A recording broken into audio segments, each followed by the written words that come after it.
أعوذ بالله من شر الشيطان اللعين الرجيم. بسم الله الرحمن الرحيم.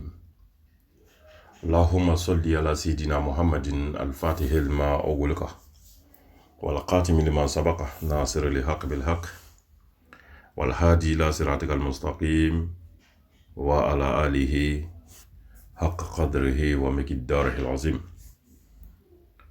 Ambi ambadi salame bela jelendo kiramanto ala ka funi salame afuli no ya salamu alaikum wa rahmatullah. Abal make adinge anako kalandindo amarasi la franci inshallah ambanga sungolo nafla kitabu no fetukula. Ambadi shuna bebe sungolo shuorona shuma no ye dimashi shui dimanche chou no e kari chou bon non côté tuwabu koko samedi soir ambadon sunna nafla ubibe ara kamfla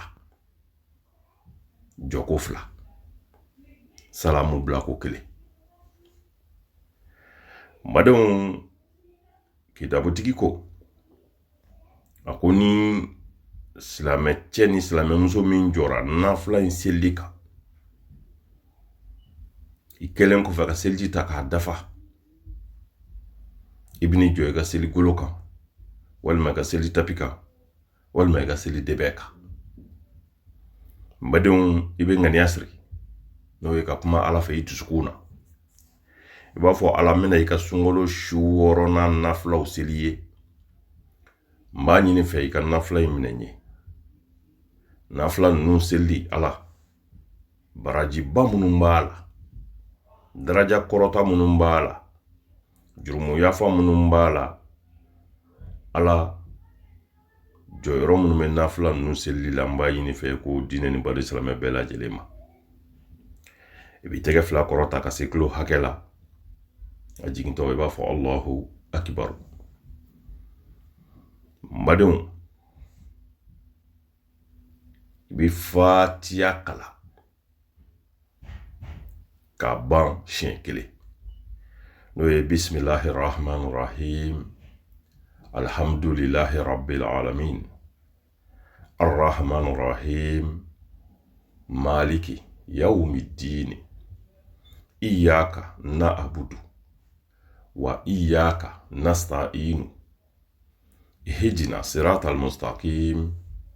صراط الذين أنعمت عليهم غير المغضوب عليهم ولا الضالين mbadon ibe fatia kala chien kele nga fatia ambadin cha mambe filibu kwa fatia la wafo ko maliki yo midini afotukunyuma to afotukunyuma yaw midini de okofo bafo yaka nabudu wa yaka nasta'in walma wa yaka nasta'in nin flashite yaka nabudu wa iyaka nasta'in fo kuma nuka tike ka bonyo konadi okofo do bafo bismillah alhamdulillah laite lahidido bismillahi arrahmanir rahim alhamdulillahi Mwame Johnny Ronin fitini nun kan sabu kira kwa disa jelo na kisi nema ba ma ako selite mko shie mwomi nga fatia mai mwomi tise fatia la mbadon joko fla arakan kele fatia kala nen kon fe ka bay feshin kele ibina fo bismillahir rahmanir rahim kul huwa Allahu ahadun Allahu samadu lam yalid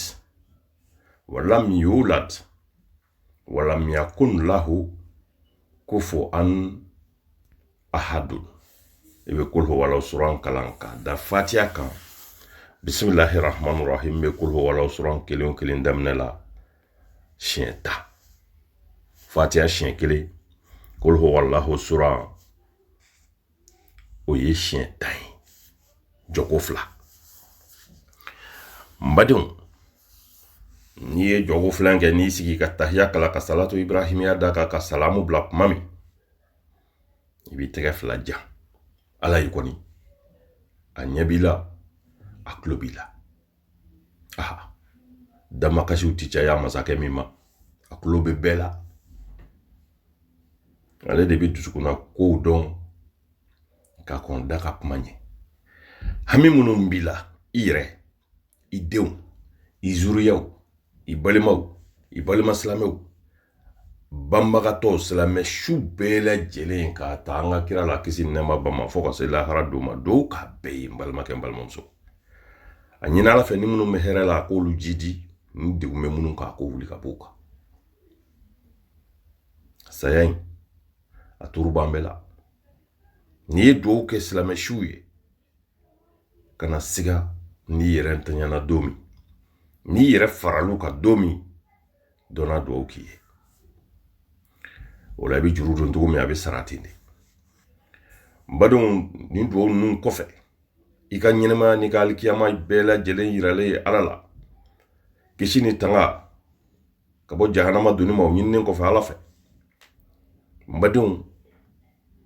kunandia nyinne kofe ala fe kunangoyati kunandia min kofe kanda nyinne kofe ala fe filite kanda min kofe nimbe kofe ibina do ke anga baharul nadai kaidu ruhi jadduhu nasr li haqq bil haqq fa'alul qaryati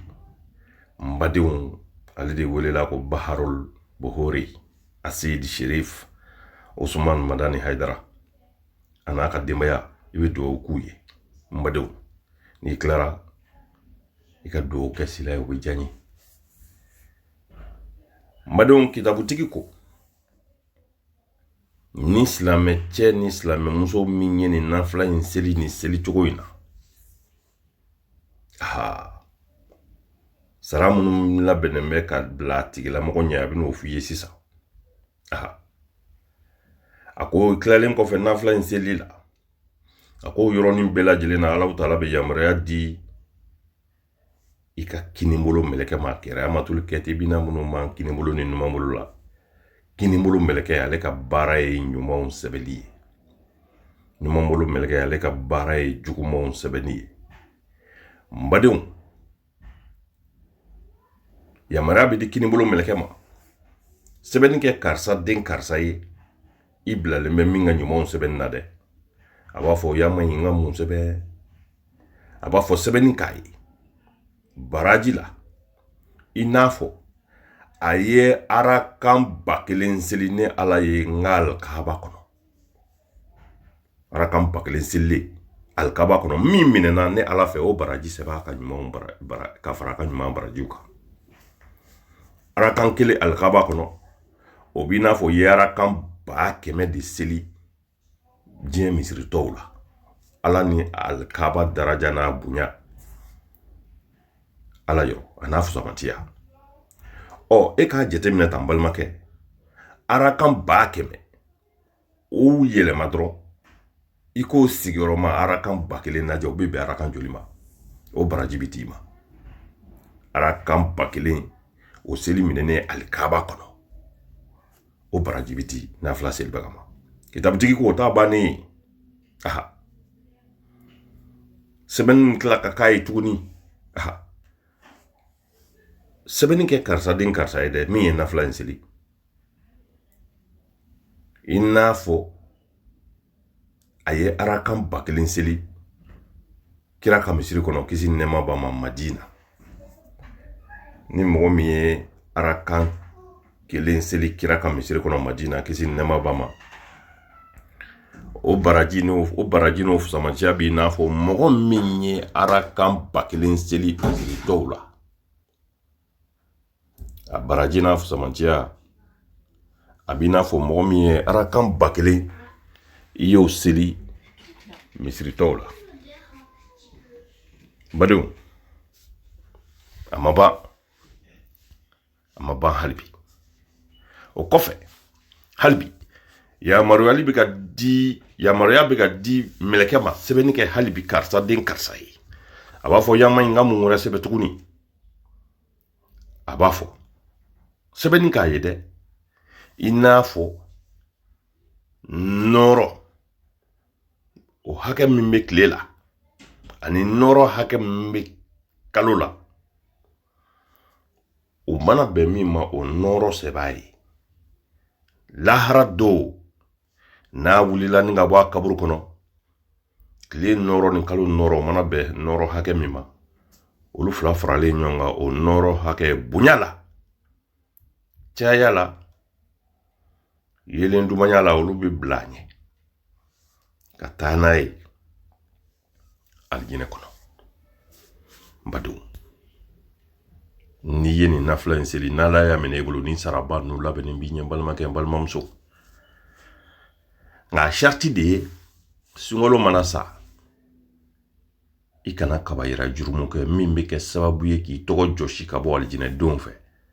ni ka t'i tɔgɔ sɛbɛn jahanama denw fɛ tuguni a ye kuranɛ lajɛ suratul nisa ye aya 31 ni ne hakili ka ye ala ko ye si vous évitez les grands péchés qui vous sont interdits nous effacerions vos petits méfaits et nous vous ferons entrer dans un demeure honorable ko an ye kabayira jurumu minnu kɛli haramuya aw kan dangadinyaw suɲɛniw mɔgɔkɔrɔfɔw hasidiyaw dulɔmiw sobiyetaw mɛnsidonw porodumu sinjitigɛw dabalijugukɛw n badenw jurumuba minnu kɛli haramuyana an ka ala fɛ ala ko kuranɛ kɔnɔ ko n'an y'olu kɛli dabila k'an kɔdɔ olu kɛli la an ma kɛ olu kɛbaga ye n'an fatura an ka jurumu misɛnmaninw k'ale ala b'olu yafa an ye k'an don yɔrɔw la nɛɛmalen kɔnɔ walima don yɔrɔw la hɛrɛlen kɔnɔ walima don yɔrɔw la fusamanti kɔnɔ n'o ye alijinɛ ye a ye alijinɛ doni sariti kɛ mun ye bi sariti jurumu belebelebaw dabilali n badon an kana se ka fiyewu silamɛya ye jogo de ye ala danaya kɔfɛ danfɛn tɛ se k'a sɔsɔ hali ni i ye gulɔ min i tɛ se kuranɛ falen bɛ nin ɲɔgɔnna aya de la a caman o kɔfɛ ni n'a y'i diya i b'o to yen i bɛ taa suratul kafo aya 100 ni aya 10 lajɛ o fɛnɛ o aya labanw na a b'a f'i ɲɛna ko mɔgɔ min dara la silamɛ min mana da la a cɛ fara a muso kan k'e bɛna i ma bɛn ɲɔgɔn ɲa k'i bɛna sa i bɛna kunu ka jɔ i ma ɲɛkɔrɔ a bɛ n'i ɲininka i ye fɛn fɛn kɛ a bɛ n'i ɲininka i ye fɛn fɛn fɔ ko n'i dar'o la k'o tigilamɔgɔ ka kɛ ɲumankɛla ye sa o k'a kɔ don juguman bɛɛ lajɛlen kɛli la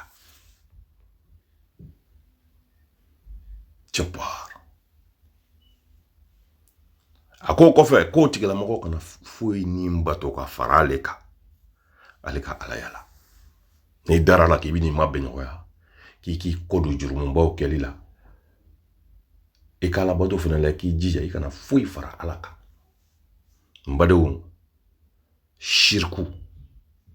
n'o ye fɛn wɛrɛ batoli ye ka fara ala kan dɔnnikɛla dɔw ko yɛrɛ yira n'i ka ala bato ye yɛrɛ yira n'i ka kow ye a kɛra urudi ye o a kɛra kuranɛ kalan ye o a kɛra ala bato sugu ye k'i yɛrɛ yira n'a ye a kɛra nafila seli ye o ko shirku fitinin don madenw nin ladilikan ninnu kɔfɛ an ka nafila ninnu n'an y'u seli an b'a ɲini ala fɛ ya rabbi ala k'o minɛ an ye a ka alaya bonya kama a ka hinɛ bonya kama a ka danfɛnw na a ka makari bonya kama a ka danfɛnw na ala k'a kɛ gindo kama ya rabbi a ye min bila su kan n'a dibira a k'a kɛ a tɔgɔ gindo kama a ye min bila tile kan ni tile kɛra yeelen fɛn ye a k'a kɛ a tɔgɔ gindo kama a ye min bila ji kan n'a funtira a k'a kɛ a tɔgɔ gindo kama a ye minnu bila kabanɔgɔ kan ni kabanɔgɔ ye sanjilan na ala k'a kɛ a sedi sirifu sumani madani haidara n'a denw hɔrɔmando barika kama nafila ninnu ala k'u minɛ an bolo bijaye mustafa sallallahu muhammadu wa ali muhammadu wa salim